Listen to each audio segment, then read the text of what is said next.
So hi guys, welcome back po sa ating YouTube channel. Ngayon naman sa video natin ay mag-install po tayo ng saksakan ng ating aircon outlet. So yan, so ito yung ating aircon.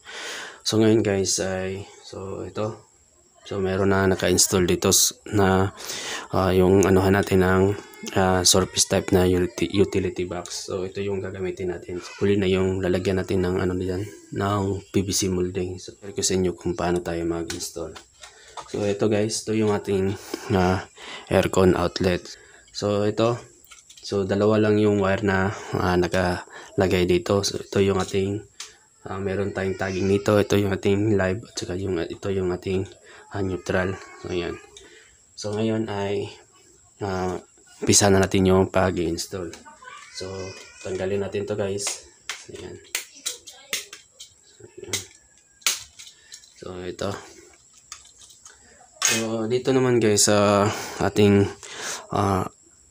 outlet, mayroong nakalagay or meron niyang indication dito. So itong butas na to, ayan. So mayroong nakalagay na in or ating neutral. Tapos yung L, ito yung ating live.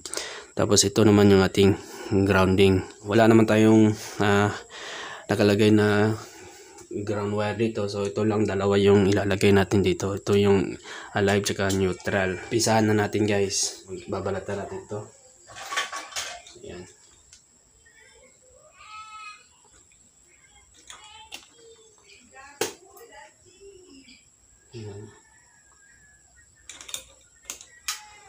Ayan.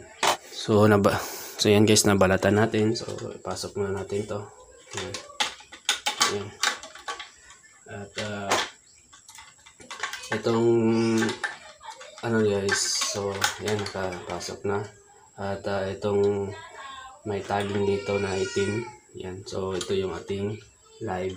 So yan. So maalala pala guys, yung ano dito, yung pag-strip ng wire dito. So mayroong nakalagay yan dito kung gaano kahaba. So yan. So yan. Tapos sunod yung ating neutral.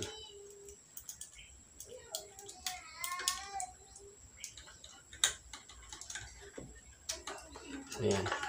So yan guys, kakabit na yung ating wire. So kailangan guys, walang nakalabas dito na ano natin, na copper, para mas safe yung ano natin.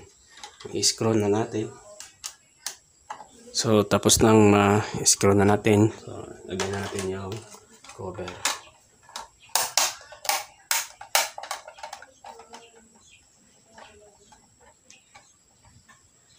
So yan. So yan guys, tapos na install yung ating outlet. So yan.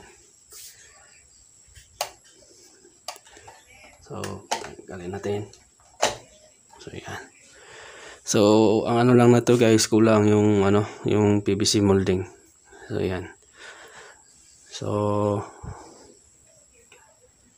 yan guys. So yan guys, hanggang dito lang muna at maraming salamat po.